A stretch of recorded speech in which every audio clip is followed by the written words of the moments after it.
Hey everybody, it's Pete. Good morning. Welcome to Stock Trading Pro, where we do live stock market updates and have a bunch of stock picks for this week.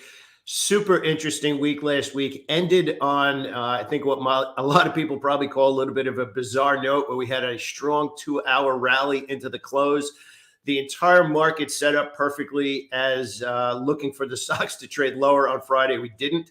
And now we're doing it this morning. So I think Friday's price action was a little bit more short covering versus fresh buying, but that's not going to stop us from having a bunch of stock picks today. So we got a ton of stuff to talk about. Hopefully you stayed warm this weekend. We got hit with that nor'easter up north, which is now affecting everybody. Hopefully everybody's safe. Everybody has their power. We're going to break down the SPY. We're actually going to do, as we do every Monday, if you happen to be new to the channel, I'm going to give you my trading game plan for the day and heading into the week. We're going to go over it piece by piece. Some stocks in bearish order flow that look like they're reversing. We actually called one out last Thursday into Friday. Hopefully you participated in that one. It was up 17% just on Friday, which was a pretty interesting one. We're going to see if we're going to get some follow through today.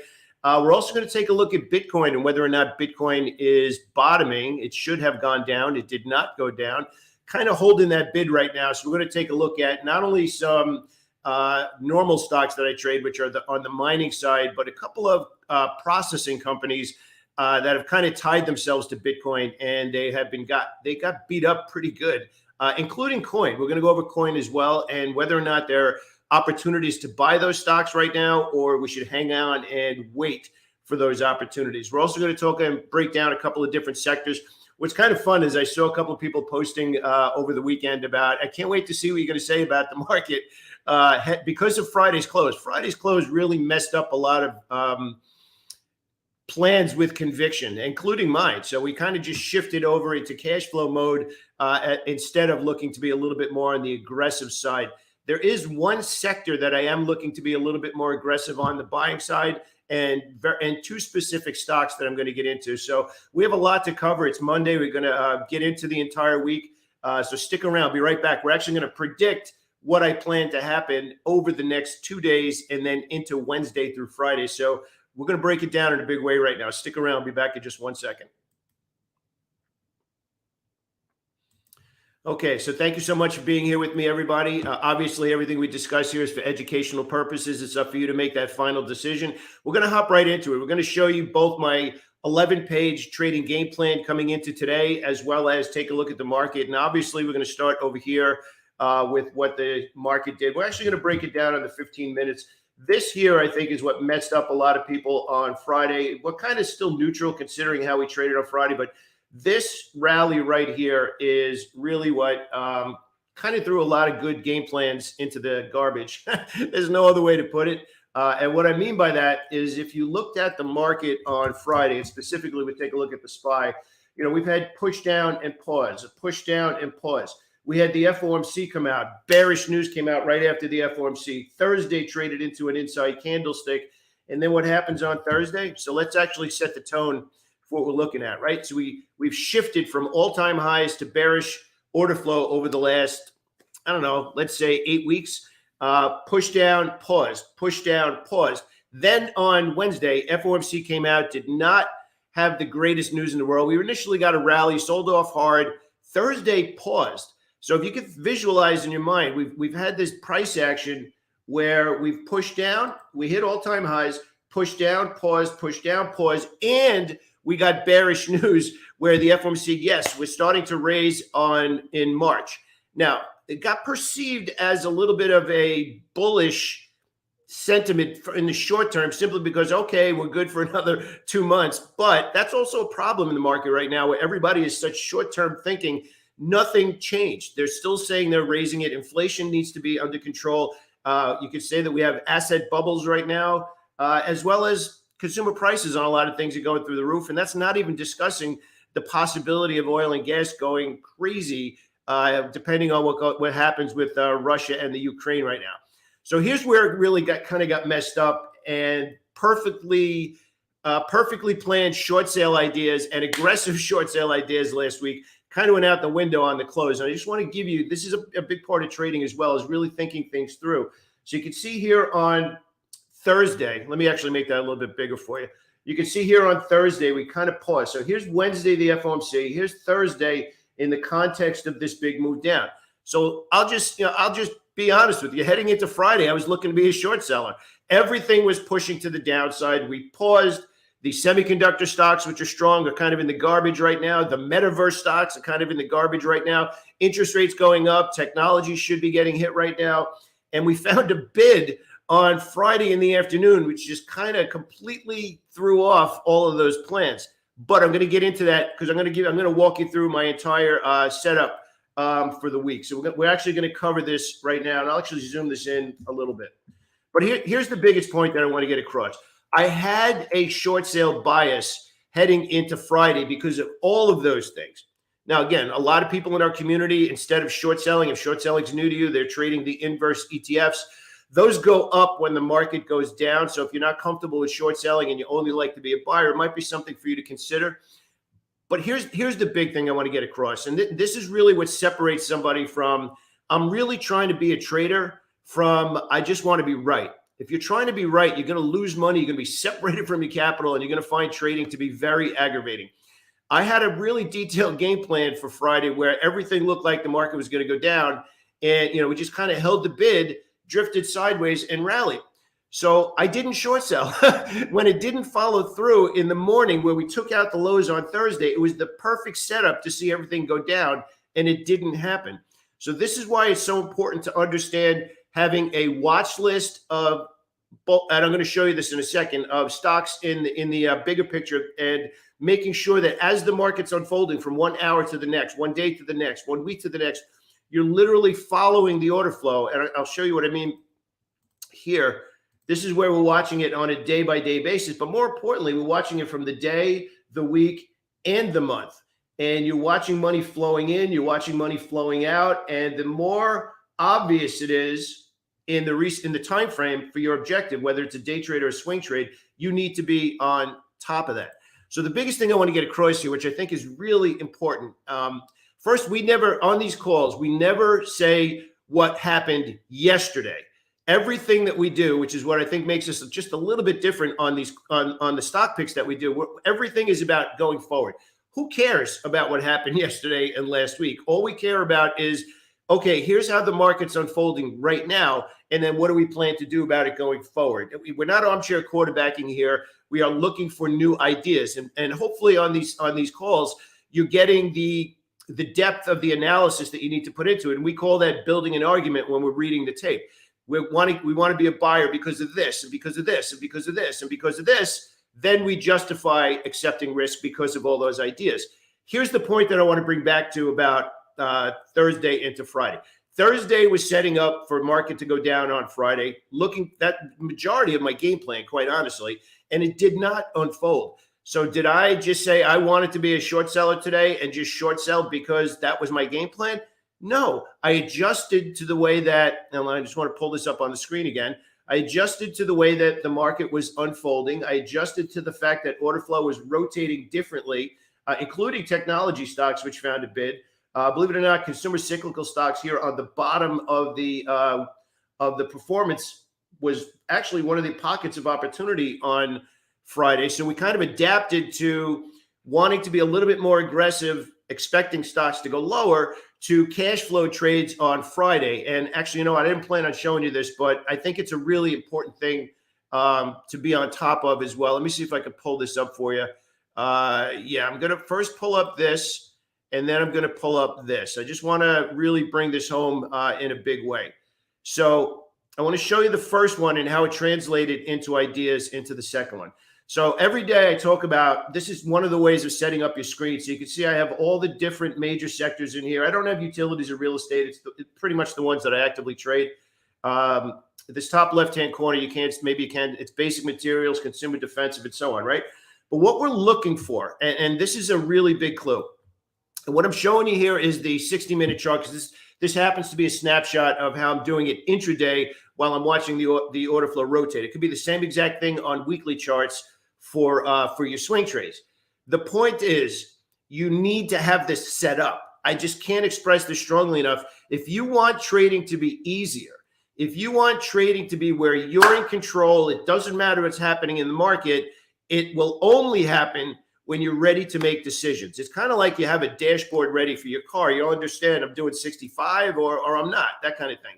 So what's kind of fun about this is one of the biggest questions that we get is when you're looking to pick stocks, how do you know which one should have your highest conviction level? And we're going to get into the trading journal in a second. And it really comes down to two things I want to show you. First, the overall picture of the market. Now, this is going to be a little bit of a controversial statement, but when you're watching the market indices, let's say the NASDAQ, especially the Dow or the S&P 500, it's made up of just that handful of stocks. If you think about it, it's kind of handpicked to be the best portfolio to represent those indices. And also on top of that, I'm actually rubbing my hands. It's cold in here. Some stocks can be heavily weighted, making those sector indexes look stronger or weaker than they actually are, because maybe one or two stocks is such a big part of that it is misleading, which is why you need to have this up on your screen all the time. And again, it doesn't matter if you're day trading or swing trading, because you will see when the entire market is lit up or when there is what we call conflict.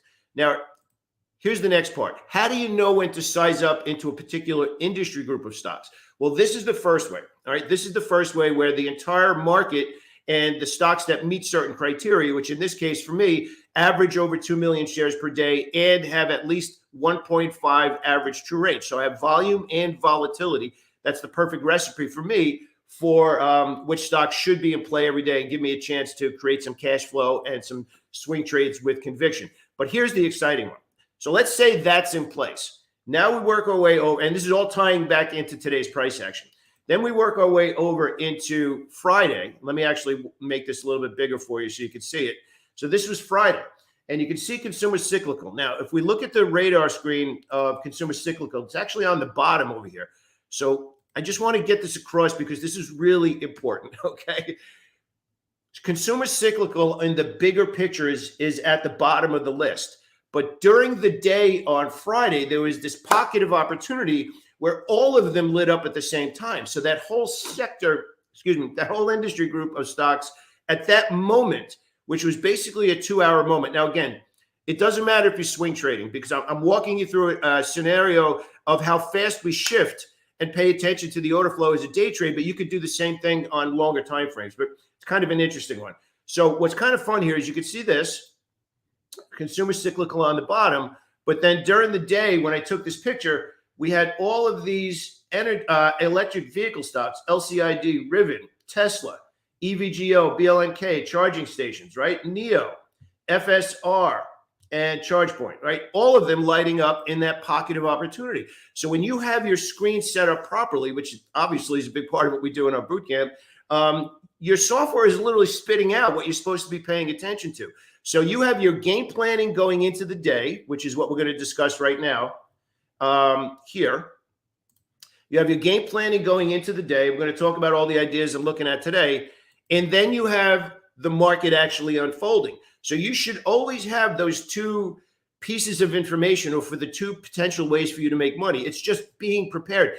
It's super simple. You just need to spend that time on the weekend setting it up for yourself. Okay. If you want to follow me on the sheet that I'm about to go over with you, the link is actually in the description. I give this to everybody every Monday so you can get an idea of how I'm looking at the market. We're actually forecasting or predicting what we plan to see happen for the next 5 days, which if you watched this last week, we were actually right on the button. Everything we said was most likely going to happen last week unfolded. But just do me a favor. Do you understand? Just do me a favor. Type yes in the chat if you understand what I'm talking about, being prepared, having those watch lists set up, and then diving deeper into an industry group. And right there at that moment, it's literally telling you, these are the stocks you should be buying right now. These are the stock picks to be focusing on, because in that moment, the order flow is giving opportunity. And then when you stack the order flow, remember, those are the three pillars of what we do: stacking the order flow, tape reading, and reversing risk. You stack that order flow, it makes taking risk a lot easier because you did the work prior to the market opening. So again, it doesn't matter if you're day trading or swing trading, these all match. So what we're going to do now is we're going to go over the game plan for the week. But first, we're going to take a look at the market. We're going to take a look at the SPY and take a quick look at where we are. Now, again, this is the price action that we're looking at, but this is where we are in the bigger picture. So if we're looking at this right now, it should be pretty obvious now, right? If that's where we are for the last 5 days, we pushed down, we paused, we should have broke to the downside, we didn't. So right now, that's the right price in the market, which now means we need to be a little bit more sector specific, which again, that's what we have over here, sector specific. Then we break it down even a little bit more deeper into industry group specific. These are the things that will elevate you so far, so further past just being a chart reader, because you're looking for money. You're not looking for chart patterns. And I'm going to come back on the screen for a second because I really want to drill this home. You have a trading account open. You did not open a trading account to be the greatest chart reader on the planet. Trust me, if you just wanted to be a great chart reader, you would have never opened a trading account. So please do me a favor. Write down on a piece of paper, you are looking at charts to make money. You are not looking at charts for the perfect moving average, the perfect bull flag. That's not trading. What we're talking about now, setting up your watch list, stacking the order flow, go from the market to the sectors, to the groups, to what's in play right now in the time frame that you want to trade, that's trading. And hopefully if you're getting value out of this stuff every day, you've already subscribed. And please do me a favor, if you like this kind of stuff, smash that like button. And leave, if you have any more comments after the video is over, if you happen to be watching this on replay, leave those comments below. I promise I always get back to everybody as soon as possible. So let's break down now the game plan of what I'm looking at this week, how the market traded last week, what should have unfolded, what didn't unfold, and how that translates into some ideas now for Monday going through Thursday. So we're going to go right into the breakdown, okay?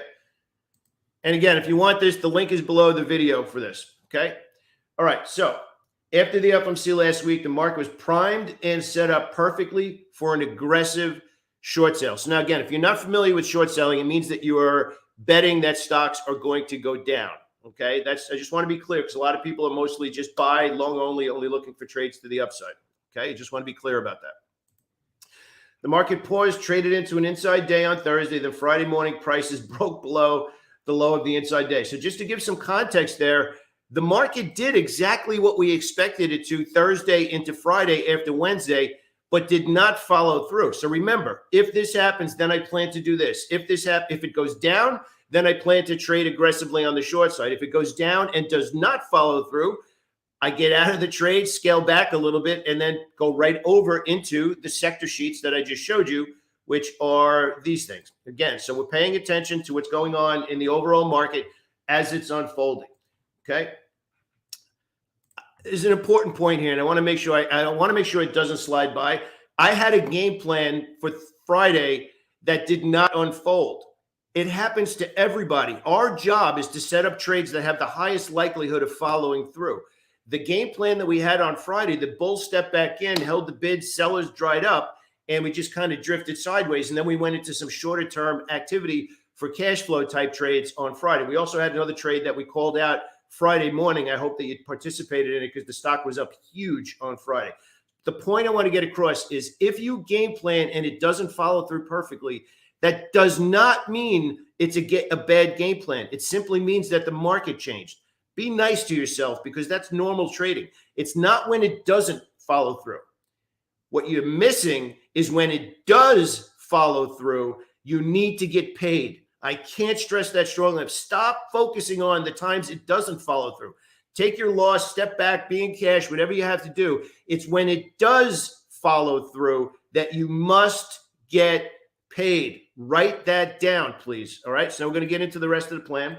Again, perfect. The selling dried up. Stocks drifted sideways for most of Friday as most of us look for an ended week decline. Most of us, pretty much everybody I spoke to. And then stocks rallied hard the last 90 minutes of the day, if then. So again, hopefully as you are a part of our community, you're now doing this every single trade you put on. If this happens, then I plan to do this. If this happens, then I plan to do this. The people, the traders that do this, it's a lot less stressful because you already scripted out what you plan to do.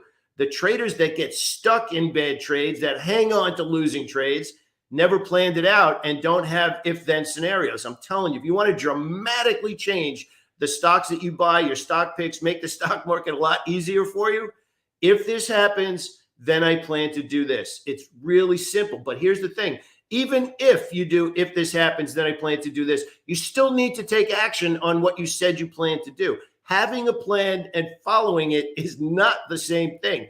You want to think bigger? It's 7:30 in the morning. You're here working hard. You must take the action that you script out. All right. So let's get into the rest of the game plan. All right.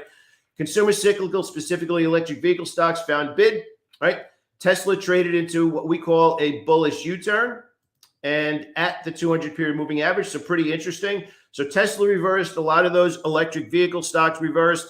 And that was the profit opportunity that we saw here in this 60-minute window, probably over a 2-hour period on Friday. So we're looking to see if this follows through, then we will consider some short-term trade ideas, all right? While the rally was impressive, nothing changed. I think this is probably the biggest thing when we get down to the bottom and we talk about it, right? The Fed is raising rates in March. The debate now is by how much are they raising rates?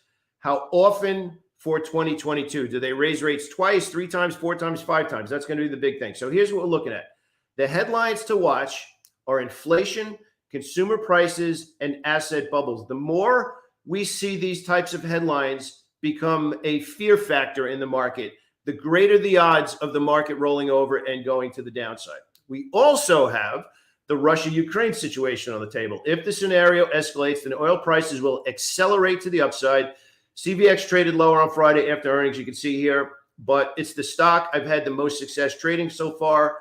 Obvious order flow. And right from here, you can see a push and a pause right at a breakout level. It's been really rock solid for the last week or so. So if we look at CVX, then obviously on the daily chart, some other ideas in that same universe. We're going to take a look at Oxy, ExxonMobil, a couple of those guys, right? So those are still in play in that area. All right, just want to make sure I keep going. Industrial stocks perked up for a week or so, then earnings popped the bubble. I'm looking to be a short seller here, LMT being the exception here. So here's Boeing on the downside, right? So Boeing looked great, pushing a pause, push. Looked like it was ready to break out here and just imploded. But on the opposite side of the market, I'm looking at LMT. LMT earnings came out. It was good. We need for it to get through this level, opening up a little bit lower, but you can see here very, very clearly. So 3M, Boeing, and Caterpillar, some of the ones that you would normally associate with the industrials, are not finding a bid right now. So I'm just sticking in this group right now with LMT. So again, I want to be clear. What we're going over right now is literally how I game plan every single day. I am scripting out, breaking down the entire market. And then I am saying, based on everything I'm seeing right now, based on the argument, here's what I plan to do tomorrow. If you want to elevate your game, if you want to separate yourself from lazy chart reader to trader who expects to make money, you might not need to do 11 pages every day like I do, but that's what I do. So think about the effort that you're putting in right now and what kind of results that's giving you versus what I'm showing you now. So this is literally my game plan going into today. Okay, so let's keep going. As expected with the current news cycle, financials are holding the bid. And again, bringing that back to over here, financials are green across multiple timeframes. The month, a couple of earnings that weren't good. Goldman Sachs and JP Morgan weren't good, but we'll get into the ones I'm watching right now. Okay. Expected news cycle, just in case you understand what that means. That means we're talking about the Fed and interest rates. Financials are holding the bid. A few banks and credit card companies are in play, and I'm game planning to be a buyer of those stocks this week. Citigroup has given me the most wins. Morgan Stanley has the most potential for a big gain if it can clear 106. Other stocks on my radar include Visa, MasterCard, and American Express. So here's 5 different stocks in the financials, but I think something that's very important, I broke down Citigroup and Morgan Stanley versus Citigroup right now is giving me the best short-term opportunity where I'm getting follow-through. Morgan Stanley has the biggest long-term potential if it could finally get through 106. So again, if this happens and Morgan Stanley gets through 106, that's going to be a little bit more aggressive trade for me. And I'll show you what that means right now. So Citigroup right here, earnings came out. Oh, let me zoom that out a little bit. Earnings came out right here. Stock sold off a little bit, but now is holding the bid. Here is what I'm looking at in Morgan Stanley. You can see it hasn't been able to get through 106. I've had this alert set up for a while. Once this stock gets above 100 and stays above 100, it's still in this window. But if interest rates start to go up, if this starts to get to the point where financials become in play a little bit more, I love this stock above 106. A couple of other ones from last week. American Express had a pretty big move after earnings. I'm looking for that to get through 178, a little bit below that right now. And Visa and MasterCard also both exploded. Now, Visa and MasterCard only, and American Express actually, those three only have short-term bullish order flow coming off the catalyst. So there's a difference between longer-term order flow, like I told you in CVX, or showed you in CVX. It's been going up for a while. It could be a little bit more aggressive in my conviction. These financial stocks that we're going over right now, they're really only 1 or 2 day wonders. So I'd be looking to either build into those positions. They need to hold the bid. Remember, we're always looking for well bid on the daily chart. So I'm going to show you another stock in a second. So when it's 1 day or 2 days or a short-term catalyst, I'm not going with full short size. That means I'm working those positions. Okay, very clear. Because remember, order flow over time means real money was allocated to that idea. If it's just 1 day, that's not enough for me to go in full share size. I want to see the buyers step back up, and then I'll piggyback with what they're doing. Okay, so let's keep going. All right. So here's the Morgan Stanley trade. Thursday night when game planning. Again, I do my game planning on the 7s. I hope everybody else does as well. I noticed AFRM. Oh, that's a mistake there. As strong into the close and the volume increase. So I just want to give you an idea what that looks like here. So again, when I'm doing my game planning, I always look in multiple time frames. So here's what I saw on Thursday night. So that's what I sent out Thursday night, and I talked about it also on Friday morning in the email. I'll just show you. And this is actually what it did, 17% on Friday. That wasn't even in my radar. Okay, when I say it wasn't in my radar, we hit the screens from different angles. We look at volume, we look at volatility, we look at order flow, we look at order flow over time. This stock popped up in my radar because of a volume scan. Did not meet the technical criteria for me to want to be a buyer, but because I hit order flow from different angles, from both price and volume, this stock turned into an amazing setup on Thursday night into Friday, simply because you do the game planning. My game planning takes usually about 90 minutes every night, and then we review it in the morning. So again, I'm trying to give you insights that you might not have if you happen to be a part-time trader or you're trading from home, and the level of commitment. Now think about it, 90 minutes. Wow, that's a lot of time. No, it's not. You're trying to run a part-time business. You're trying to run a business that you want to make money. Think about this. Who wouldn't love to have a part-time business that you only have to run 90 minutes a day? Even say 2 hours, you got to look and check quotes, right? Sign me up right now. That's the perfect part-time business. That's why I got into trading. I hope it's the same reason you got into trading. So AFRM, that's what happened on Thursday because of my volume scan. And this is what ended up happening on Friday. So now we're going to break that down. So this is actually the email that we sent out on Friday morning, Thursday night into Friday morning. So you can see as the stock rallied into the close. So here's the key, though. AFRM remains in bearish order flow, but it seems likely to find a sustained bid and has moved into our tracking journal. So what does that mean? So it means that the volume and the volatility has picked up. So it could be a short-term trade for me, but the longer-term order flow is still clearly to the downside, as we just showed you on that chart. Let me just pull that up again real quick. So you can see it still has pretty obvious bearish order flow. So the difference between my trading game plan, which is this list of stocks I'm looking at today, versus the tracking journal is a longer-term play that certain type of price action has to happen, maybe get through a different price level before I start to trade it. This is the key to being prepared, where you see the trade before it hits the headline, because what will end up happening, you do this kind of game planning, you have it in your tracking journal right now. Every night you're like, is it there yet? Is it there yet? Ah, there it is. You start trading it before it breaks out. You start trading it before it hits the headlines. As soon as it becomes interesting, then you'll see the headline and you will already have the best entry because you spent that time doing your game planning. So again, I hope I'm elevating what you're thinking about it takes to make money. Again, if you find the values on this, please do me a favor. Make sure you hit that subscribe button and smash the thumbs up button. It lets me know that you're getting value out of this stuff. All right. So let's continue, and we're going to move on over into the rest. So that's how I'm looking at AFRM, into the tracking journal, looking for an entry, not necessarily looking for a longer-term play. Okay, moving on over, AFRM. Okay, there's the downtrend. There's Friday, and looking for that to rally. Now, along the same lines, UPST showing classic signs of accumulation. Where's John A? John A., I know we talk about accumulation distribution every day, right? So UPST, bearish order flow. So that means longer term trend is looking down like that into a pause. But the pause happened on heavy volume. Another candidate for a bullish reversal. Now, again, candidate is the big thing there. It's not definitely reversing, but look at that volume spike.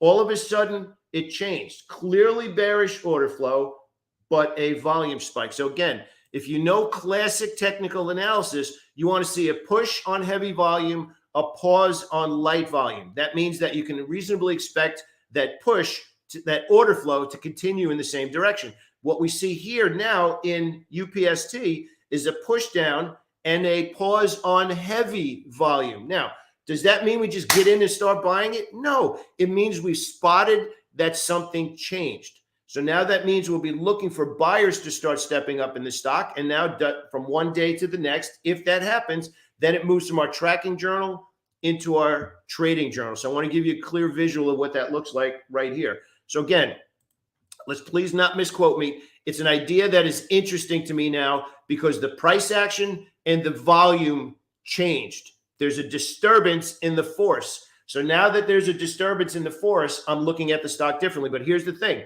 Even if I'm not trading it, I found it, and it's interesting to me because I took the time to build the argument, to do the game planning, kind of what we're doing right now, okay?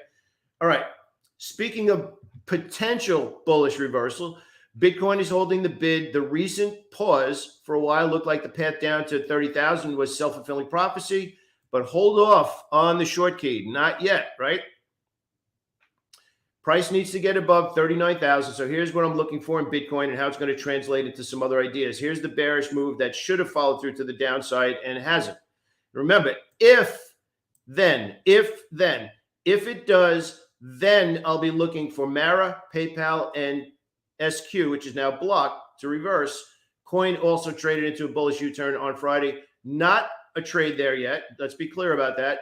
But it's down $100 from its November peak, something tomorrow. Actually, I think coin might even be down a little bit. It might even be 200. That might be a mistake. 370, yes, $200, not 100. So I got to do that after I have my coffee. $200 from its November peak. So what does that mean? What does that mean for these ideas? It means that I'm looking to be a buyer of these stocks when they reverse. Right now, they're interesting, but I'm not bottom picking. Let's get that clear. We're not bottom picking. We have plenty of other ideas, as I showed you in the financials, Lockheed Martin, and a few other ideas that are already exhibiting order flow on the bullish side. So those are the stocks I'll be buying because I'm just going to be piggybacking the smart money. These stocks are interesting, maybe short-term cash flow trades like we talked about in the electric vehicle stocks. Okay, so moving along. Speaking of beaten down stocks, Robinhood. We messed with this one a little bit on Friday. Got hit after reporting and traded down to fresh all-time lows, but the tape changed quickly. Buyers saw a bargain and the stock closed up 9.65% on monster volume. So what happened in Hood? Hood got smashed. Buyer stepped in. Now, that doesn't look like anything that exciting, right? But then you dig a little deeper, like I hope I'm challenging you to do every day. Look at that volume. Absolutely through the roof compared to what it normally does. Does that mean we just get in here and start loading up on the other side? No, now it's interesting. This is what is going to separate you from everybody else. You are prepping ideas that might not be in play yet, and at the same time, making lists of stocks to buy. Short covering or fresh buying. Today will tell. Super interesting if we get a well bid day that closes on the high. So we're mapping out what we're looking for in Hood today. A well bid day means higher highs, higher lows, and we're looking for it to close on the high. Then that'll get a little bit more interesting. Okay, and there's the volume spike. On the other side of the tape, technology stocks have fallen out of favor, specifically semiconductor stocks, AMD, Marvel, NVIDIA, Micron. These are stocks that are now in bearish momentum. You can see they got hit pretty good here, right? So if anything, I'm looking to be a short seller here. Even if these stocks find a bid, the order flow is clearly bearish and would only be a buy for cash flow. And what does that mean? It means a quick exit into momentum. So push and a pause, I'd be looking to exit as opposed to a push and a pause looking to add a position. Haven't heard much about the wonders of the metaverse recently. Facebook, Roblox, Cisco, ANET. Not getting much love the past 2 months after seeing headline after headline after headline heading into the holidays. So I guess that was building the metaverse up for toys. I guess the real word matters, right? This is Roblox right now, which was the belle of the ball over here in November heading into December. A few pockets of bullish conviction coming in after earnings last week. Apple pretty much did exactly what we game planned on Friday. If you want to watch that, you can watch this YouTube video. We talked about that on Friday. A record quarter, so massive buying, broke 4 weeks of selling since all-time highs and closed above the 50. Now, the interesting thing about Apple from last week, if you remember, we actually mapped out the trade in Apple. We said as long as it was above the opening price, that would be where we'll be looking to buy. Remember, we said that was the line in the sand, that once buyers came in and it got back above there, then this is what ended up happening the rest of the day. So this bullish gap, we didn't get involved on the bullish gap. You see selling came in right away, which actually brings me back into STX, which actually had good earnings last week. I'm looking for STX to find some bids today as well, okay? So moving along, IBM also clocked in with an impressive quarter after a surprising downgrade. The downgrade was right over here in IBM. After an impressive December, one of the strongest stocks, period, for December, and the earnings that just came out, you can see that here, this big green candle. I'm looking for a two-step swing trade here with my second entry coming if the stock closes with strong volume over 138. So you can clearly see 138 is a significant level in IBM. So today's bullish U-turn, almost a bullish engulfing candle. I'm buying above Friday's high and then adding on a close above this 138. So we got a lot of questions. Can you give me the exact prices? Obviously, I give the exact prices, obviously, every day inside of our community. I just want to give you an idea on some of the ones that are more than one entry and the reasons why I'm looking at them and the reasons where I'm looking to be a buyer, okay? All right, so let's keep working our way down. Moderna and NVAX got beat up as the variant spread, which, again, if you're just reading the news, that's not supposed to happen. You would think those guys actually rallied as the pandemic worsened, and these stocks did not get good news, NVAX and Moderna. So right now, again, I want to be clear about how I plan to trade these guys. These are day trades for me right now. Awesome volatility and volume, but I'm staying away from it overnight. Too much risk. So I'm not taking risk overnight on these, no matter how they're setting up, just because I don't want one news story coming out and having something fly. All right, so my expectation for the week, a map I'm building for the week looks like this. A rally Monday, a higher opening on Tuesday, and then a short sale Wednesday through Friday. The strong close on Friday messed up perfect bearish setups. I wouldn't be shocked if we opened higher on Monday, sellers come back with a vengeance. So I have two scenarios. So again, yes, two different scenarios, both on the bearish side for the week. It's just a matter of when. Now, here's the important thing, all right? If the market shows resilience, I'll be bidding for those stocks with good earnings and looking for cash flow trades. So that's what I just mapped out before with the banks and IBM, Lockheed Martin. Here's the funny part. Am I hedging my analysis? Yeah, you bet your ass I am. That's what traders do. I'm not here to predict anything. I'm here to script out what I see and what I plan to do. If we continue to see back and forth, look for me to post trades on both sides of the market. But let's dust off those short sale keys. That's an 11-page game plan for heading into today. Now, I'm going to challenge you. I'm going to ask you, how detailed is your game plan heading into today? Did you run a scanner? Did you read something on CNBC? Obviously, all that stuff is good information. But how deeply did you break that down into a game plan? So I'm going to show you really quickly. You want to take a screenshot of this. So I'll give you a heads up. This is the list of ideas that I have on both sides of the market today. So you can see coming in, I have stocks on the long side, stocks on the short side, other stocks that need to hit levels. Bullish Echo are bullish stocks that are day trade only for me right now, no longer swing trades. Stocks on the short side, stocks that I'm looking to open down and have rally, and stocks that rallied on Friday. So we got stuff on both sides of the tape right now. So am I hedging my scenarios? No, I am scripting out both sides of the market. If this happens, then I plan to trade aggressively. If this happens, then I plan to trade for cash flow. If the market stays stuck in that 60-minute box, then I'm really on cash flow mode and I'm not looking to carry that much overnight. If we could just zoom that back out and see what I'm looking at right here. So this box remains in play. Again, we probably see a little bit more cleanly on the futures, but that's where we are. So we got to get out of this box for a little bit more conviction, unless and until it does Then we're going to be focused a little bit more here on sector performance. Once sector performance starts to unfold, then we're going to drill down into individual sectors. Once those individual sectors are in play, then we go and find some obvious ideas. That's trading, everybody. I hope my biggest wish while you're watching these videos with me, while you're watching the live stream, is I'm expanding and maybe even a little bit blowing your mind how easy it is to be organized. You just need to spend that little bit extra time at night or on the weekends setting up your screen, setting up your watch list. Then when everything's done properly, you have your game plan, script that out. Then as the market's unfolding over the hour, over the day, over the week, over the month, your watch list and your software now is literally telling you, hey, the money's over here, go over here. This is where it's going right now.